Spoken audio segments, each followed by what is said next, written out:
Horror कहानियां थी। काला जादू। अपने बेटे रिशु के माथे से टपकते हुए पसीने को देखकर सविता की हालत खराब हो गई। ऐसा आज पहली बार नहीं हुआ जब रिशु नींद से घबरा कर जागा है। हाय मेरा बच्चा, न जाने किसकी नजर लग गई है तुझे। जब से मेरे बच्चे ने 10वीं के एग्जाम में स्कूल टॉप किया है तब से रोज बुरे बुरे सपने आने लगे हैं। हाँ माँ, मैंने आज फिर से एक काले साए को देखा। वो यहीं मेरी आंखों के सामने खड़ा था। माँ मुझे बचा लो माँ। वो मुझसे कह रहा था कि मुझसे बदला लेगा। माँ कहीं ये प्रशांत। चुप कर, कैसी बात कर रहा है? दोबारा उसका नाम मत लेना। तुझे पता है ना, उस प्रशांत ने आत्महत्या कर ली, तो बार बार उसका नाम मत लिया कर। मम्मी, क्या सच में प्रशांत ने आत्महत्या की थी? चुप कर, बहुत सवाल पूछता है आजकल। और फिर रात के वक्त सविता के पूरे घर में एक अजीब सा काला धुआं छाने लगा। गहरी नींद में सोई सविता की जैसे ही आंख खुली उसका दम घुटने लगा। वो दौड़कर रिशु के रूम की तरफ गई जहां उसके दरवाजे पर घूमती एक काली परछाई देख वो बुरी तरह से घबरा गई। कौन है वहाँ? कौन है? सामने आओ। ये मैं हूँ, तुम्हारी काली करतूत। और अब मैं तुम्हारे बेटे को ले जाने आया हूँ। नहीं, मेरे बच्चे को छोड़ दो प्लीज। मेरे रिशु को कुछ मत करना। वो परछाई रिशु के कमरे में घुस जाती है। सविता भी उसके पीछे पीछे दौड़कर जाती है और देखती है कि अब वो साया साफ नजर आ रहा था। वो सर से पैर तक खून में सना हुआ था और उसके शरीर के सारे अंग कटे फटे हैं। क्या चाहिए तुम्हें? तुम जो बोलोगे मैं करूंगी, लेकिन मेरे रिशु को छोड़ दो। उस परछाई ने रिशु को गर्दन से पकड़कर दीवार के सहारे हवा में उछाल दिया। रिशु जोर जोर से चिल्लाने लगा। माँ बचाओ मुझे, बचा लो माँ, ये मुझे मार डालेगा। माँ मुझे बचा लो माँ। नहीं ऐसा मत करो, मुझे मार दो लेकिन मेरे बच्चे को छोड़ दो। मैं तुम्हारे आगे हाथ जोड़ती हूँ। वो परछाई रिशु को जमीन पर गिरा देती है और अचानक वहां से गायब हो जाती है। रिशु, मेरा बच्चा, तू ठीक तो है ना? कुछ बोल बेटा, क्या हुआ है तुझे? मैं ठीक हूँ माँ। क्या हुआ था यहाँ पर? कुछ नहीं बेटा, कुछ नहीं। तू परेशान मत हो। हम कल ही गांव के बाहर जो तांत्रिक महाराज रहते हैं उनके पास चलेंगे। ठीक है माँ, हम जल्द ही उनके पास चलेंगे। मुझे बहुत डर लग रहा है माँ। ये बार बार मुझे डरावने सपने आना, ये सब हमारे साथ क्यों हो रहा है माँ? अगले दिन सविता अपने बेटे रिशु को लेकर गांव के बाहर तांत्रिक के पास जाती है। जिस जगह पर तांत्रिक रहा करता था वो जगह बहुत डरावनी थी। चारों तरफ कंकाल और खूब भूतियां नजर आ रही थी। गांव से दूर वीराने में उस जगह पर जोर से आंधी चल रही थी। रिशु ने डर कर अपनी माँ का हाथ पकड़ लिया। माँ मुझे बहुत डर लग रहा है। ये कैसी जगह है? देख बेटा, हमारे साथ जो कुछ भी हो रहा है उसका इलाज सिर्फ और सिर्फ ये तांत्रिक महाराज ही बता सकते हैं। अब यही है जो हमें प्रॉब्लम से बाहर निकाल सकते हैं। जैसे ही सविता और रिशु तांत्रिक की झोपड़ी के अंदर पहुंचे, वहां का नजारा देखकर उनकी आंखें फटी की फटी रह गई। तांत्रिक की झोपड़ी के अंदर कई सारे लोग अपनी गर्दन घुमा घुमा कर जोर जोर से चीख रहे थे। कौन हो तुम और यहाँ क्यों आई हो? महाराज, मेरे बेटे को कुछ दिनों से एक डरावनी काली परछाई नजर आती है और कल रात उसने मेरे बेटे पर हमला भी कर दिया।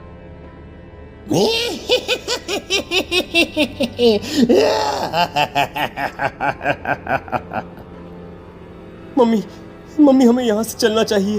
ये जगह मुझे ठीक नहीं लगती। नहीं बेटा, ऐसा नहीं कहते। रुक जाओ, 2 मिनट के लिए रुक जाओ। क्या कहा? काली परछाई?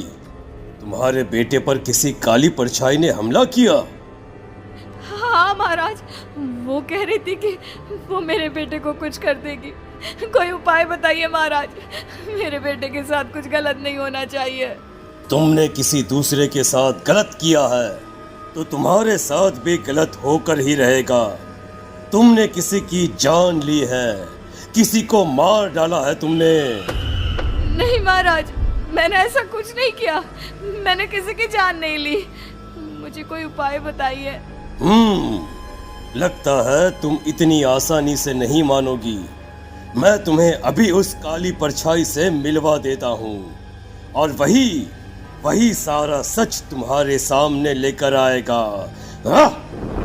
सविता और ऋषु ने डर के मारे अपनी आंखें बंद कर ली। तभी अचानक तांत्रिक की झोपड़ी में अजीबोगरीब आवाजें गूंजने लगी। सविता और ऋषु बुरी तरह से कांप रहे थे। आंखें खोलो और अपने सामने देखो। क्या यही है वो जिससे तुम कल रात को मिली थी? बताओ मुझे। हाँ, इसने कल रात मेरे बेटे के ऊपर हमला किया था। ये उसी लड़के की भटकती हुई आत्मा है जिसे कुछ दिन पहले तुमने मार डाला था। मम्मी ये महाराज क्या कह रहे हैं? क्या सच में आपने किसी की जान ली है, किसी को मार डाला है? अगर हाँ तो बताइए ना मम्मी, किसको मारा है आपने? किसको? तुम्हारी माँ इतनी आसानी से सच नहीं बताएगी बेटा। इसने एक बच्चे की जान ली है। कहीं उसका नाम प्रशांत तो नहीं महाराज? वो मेरा दोस्त है, मेरा मतलब मेरा पड़ोसी है। सही पहचाना। देखा सविता, तुम्हारा खुद का बेटा भी जानता है कि तुमने किसी के प्राणों की बलि चढ़ा दी और इसीलिए अब उसकी बुरी आत्मा तुम्हारे घर में भटकती है। मुझे माफ कर दीजिए महाराज, मुझसे बहुत बड़ी गलती हो गई। प्रशांत हमारे पड़ोसी का बेटा था। हर बार उसके नंबर मेरे बेटे से ज्यादा आते थे और इसलिए मैंने उसके कमरे के बाहर काला जादू किया था, पर मुझे नहीं पता था कि वो मर जाएगा।